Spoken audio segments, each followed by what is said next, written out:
이번 시간은 우리 재무상태표 작성 기준을 보도록 할게요. 우리 재무상태표하고 손익계산서의 관계를 공부했어요. 그래서 재무상태표의 정의는 일정 시점의 재무상태, 즉 자산, 부채, 자본을 나타내는 표라고 그랬습니다. 그리고 이번 시간에서 중요한 것은 작성 기준하고 유동하고 비유동을 구분하실 줄 아셔야 됩니다. 유동, 말 그대로 흐른다고 생각하시면 돼요. 비유동은 흐르지 않는다고 생각하시면 되는 겁니다. 그러면 유동, 비유동을 공부하기 전에 여러분들이 한번 생각해 보세요. 이것은 뭡니까? GS25죠.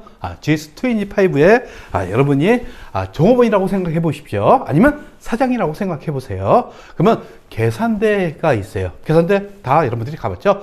여기에 가장 그 종업원 옆에 있는 게 뭡니까? 생각해 보세요. 어떤 게 가장 옆에 있어요? 바로 손이 닿을 곳에 뭐가 있습니까? 금고가 있죠. 그러니까 현금이 가장 가까운 데 있어요. 결국 종업원의 역할은 이 현금을 지켜야겠죠. 그 다음에 두 번째 뭐가 가까운 게 있습니까? 복권 파는 데가 있으면 복권이 바로 뒤에 진열돼 있어요. 그렇죠? 여러분 한번 생각해 보십시오. 그 다음에 또 뭐가 있습니까? 그 뒤에 뭐가 진열돼 있어요? 담배가 진열돼 있어요. 결국 여기서 여러분들이 생각할 게 뭐냐면 현금은 말 그대로 도둑이 와서 훔쳤어요. 그러면 바로 가서 사용할 수 있죠. 그리고 복권도 가서 즉시 팔 수가 있어요. 도둑이 들어와서 만약 훔쳐갔다면. 그리고 담배도 이것도 현금화하기가 쉬워요. 바로 가서 팔 수가 있죠. 따라서 우리 재무상태표도 이런 기준으로 작성합니다. 즉 현금화가 빠른 순서대로 작성한다 이렇게 생각하시면 돼요. 그리고 GS25의 맨 구석진 곳에 뭐가 있습니까? 구석진 곳에 황금성이 떨어지는 물건, 즉 돈하고 바꾸기가 힘든 물건들을 배치하고 있어요. 재무상태표 양식도 이런 형태로 작성한다는 거 여러분들이 아셔야 됩니다. 그러면 지금 개인 회사에 대한 재무상태표를 줬죠. 여기 보십시오. 재무상태표 이렇게 됐죠. 그러면서 12월 30일 현재 제가 설명했어요. 이게 일정 시점에 뭘 나타낸다고요? 재무 상태를 나타내는 표라고 했죠. 그리고 여기 보시면 회사명이 들어간다고 제가 설명했죠. 회사명이 들어가고 그 다음에 뭐가 들어갑니까? 원뿐만 아니라 100만 원 단위도 할 수도 있고 1억 원 단위도 할 수가 있습니다. 그렇죠? 이렇게 하시고 그 다음에 왼쪽에 이것을 뭐라고 그랬어요? 전 시간에 차변이라고 그랬죠. 차변. 오른쪽은 뭐라고 그랬습니까? 대변이라고 그랬어요. 차변에 뭘 적는다고요? 자산을 적습니다. 그리고 대변에 부채하고 우리 자본을 적는다고 제가 얘기했습니다. 그리고 여기 보세요. 여기 보시면 유동, 비유동 이렇게 구분합니다. 결국 유동하고 비유동의 차이를 아시겠죠? 그리고 여기 보시면 그 다음에 비유동 있죠? 유동부채 이것도 마찬가지로 비유동부채 이렇게 돼 있어요. 그렇죠? 그리고 자본은 개인기업일 때는 자본이 하나뿐이 없어요. 근데 이제 이렇게 나눠집니다. 어떤 기업? 법인기업일 경우 결국 우리 전산회계 1급서부터는 뭘 배운다고 그랬습니까? 법인기업을 배운다고 그랬죠? 근데 전산회계 2급에서는 요 자본에는 자본금 하나뿐이 없어요. 근데 나중에 자본금, 자본잉여금, 자본조정, 기타 포괄 소득의 이익잉여금 이렇게 나눈 것을 배울 겁니다. 만약 전산회계 2급만 본다면 이것은 여러분들이 공부할 필요가 없어요. 근데 전산회계 2급은 아주 기초적인 거기 때문에 안 나타납니다. 근데 이제 전산회계 1급부터는 반드시 요 분류는 그때 가서 설명할 거예요. 그리고 중요한 거 제가 얘기했죠. 자산 총계하고 부채하고 자본 총계는 언제나 같아요. 이것을 우리는 고상한 용어로 뭐라고 그랬습니까? 대차평균의 원리 이렇게 표현했어요. 대차평균의 원리. 그리고 차변계하고 대변계는 언제나 일치됩니다. 일치되지 않으면 틀리게 된 겁니다. 요게 우리 재무상태표 양식입니다. 양식. 그러니까 이것을 여러분들 머릿속에 넣고 적으셔야 돼요. 그리고 여기 재무상태표 보시면 유동자산 밑에 당자 재고자산이 있죠? 이렇게 나눕니다. 그리고 비유동자산에는 투자 말 그대로 투자한다 이겁니다. 유형, 건물 이런 것을 얘기하는 거예요. 무형자산, 형태가 없는 자산, 영어권 이런 거 있죠? 그 다음에 기타 비유동자산 이렇게 구분된다는 거.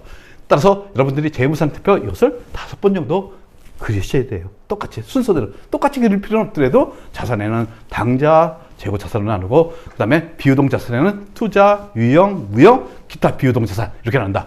부채는 유동 부채, 비유동 부채 나눈다. 요것은 반드시 여러분들이 숙지하고 계셔야 됩니다. 그러면 이제 우리 첫 번째 재무상태표 작성 기준 보시면 뭐라고 되어 있습니까? 여기에 첫 번째 구분 표시한다 이렇게 했죠. 자산, 부채, 자본을 종류별 또는 성격별로 분류한다. 그래서 구분 표시라고 표현합니다. 구분 표시에. 근데 이제 손익계산서는 구분 계산한다는 표현을 써요. 그러니까 그 차이를 여러분들이 이해하시면 되겠어요. 그래서 일단은 구분 표시한다 이렇게 돼 있죠. 그리고 1년 기준이다 이렇게 했어요.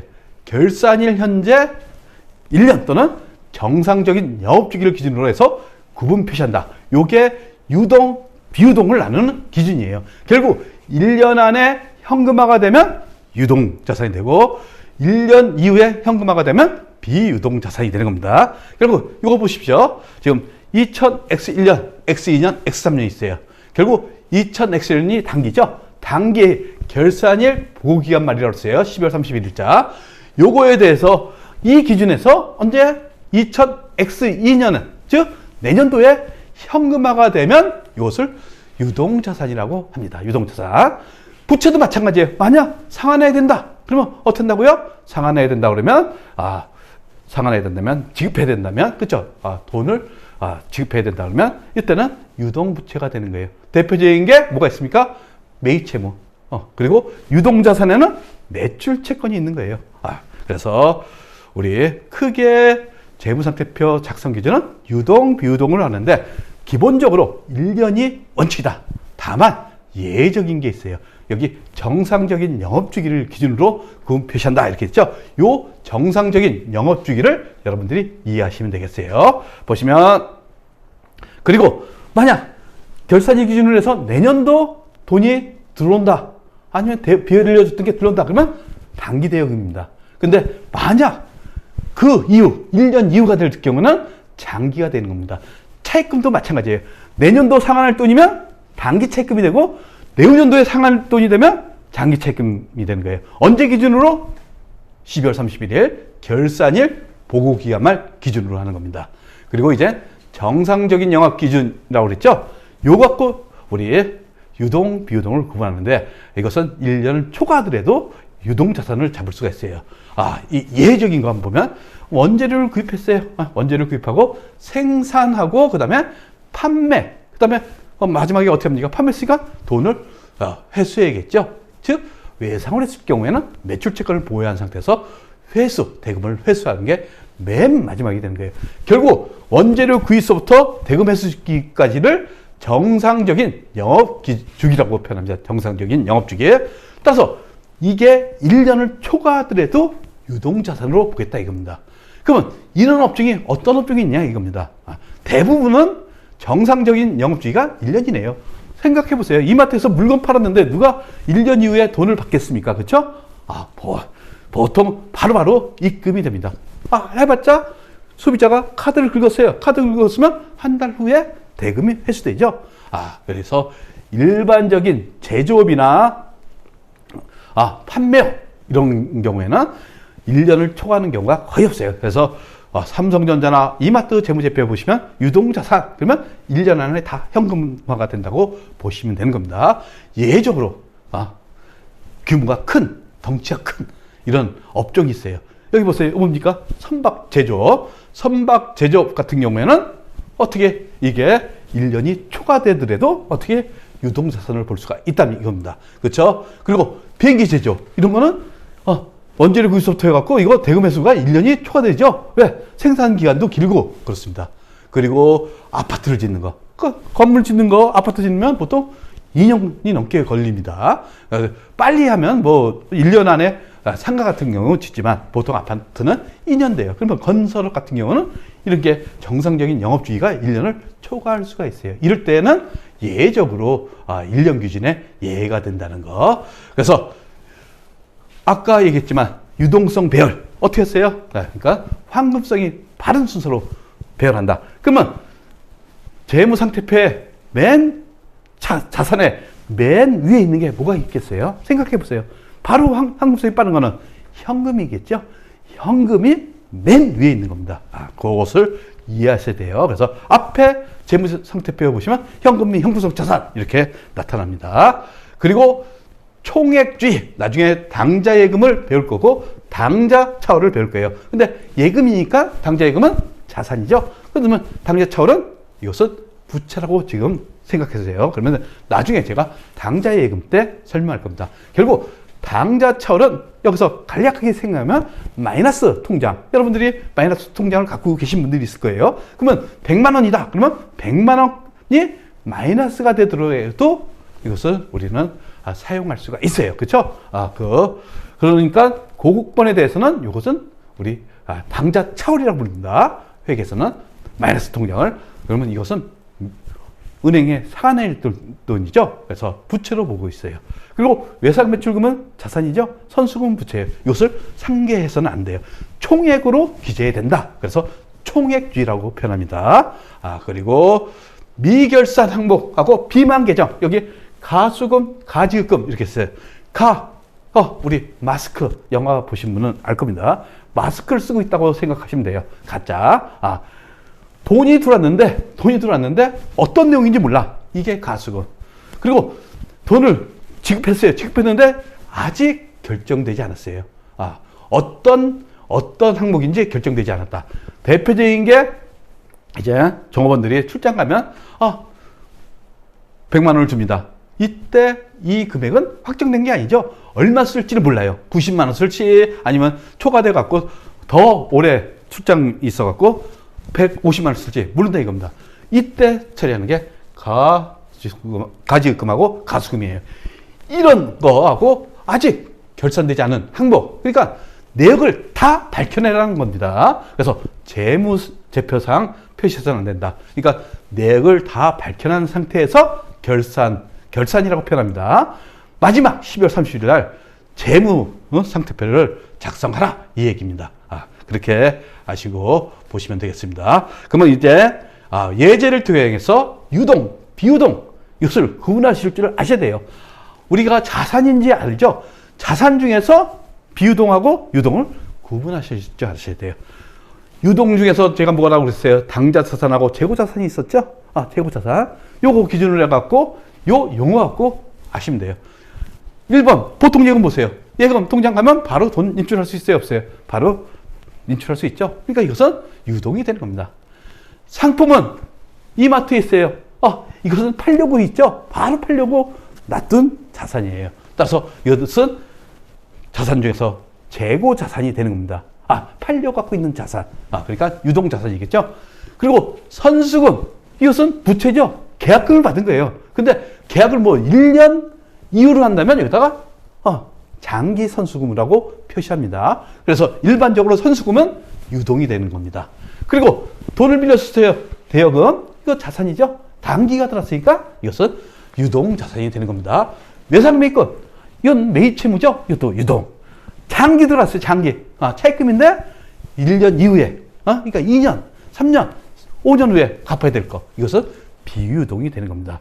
소모품, 소모성, 복사용지 이거 바로바로 사용할 거죠? 그러니까 뭡니까? 이것은 유동자산이 되는 거죠. 그 다음에 미지급금, 상거래 이해 채무라고 그랬죠? 이것도 1년 이후에 지급할 거다. 그러면 여기다가 우리 장기 미지급금이라고 적습니다. 그러니까 일반적으로 미지급금은 다 유동이다 이겁니다. 그리고 선급금, 선수금에 증되는 거죠. 자산, 유동자산이 되는 거죠. 그리고 지급어음, 이것은 매입채무죠. 이것도 마찬가지로 유동부채가 되는 겁니다.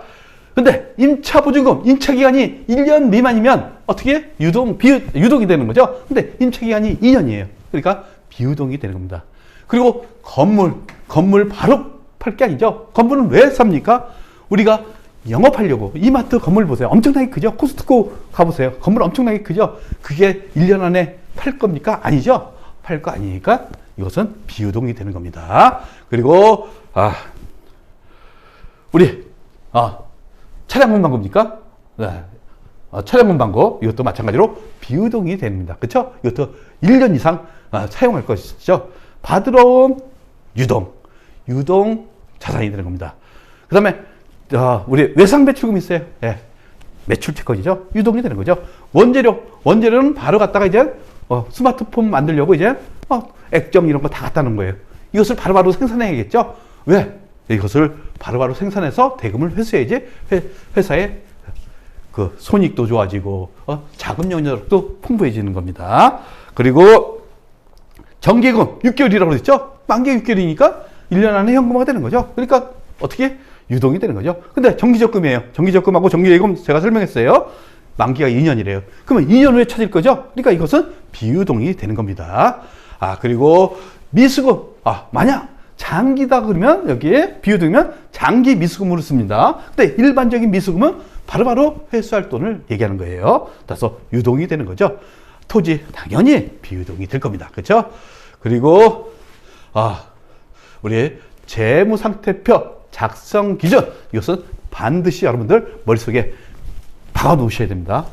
제가 요약해 놨으니까 이것은 헌산에게 1급, 전산세무 2급, 전산세무 1급에도 간혹가다 나옵니다. 그리고 우리 유동성 배열법이라고 해서 당자자산, 재고자산 이렇게 구분된다는 거 이렇게 참고하시기 바랍니다.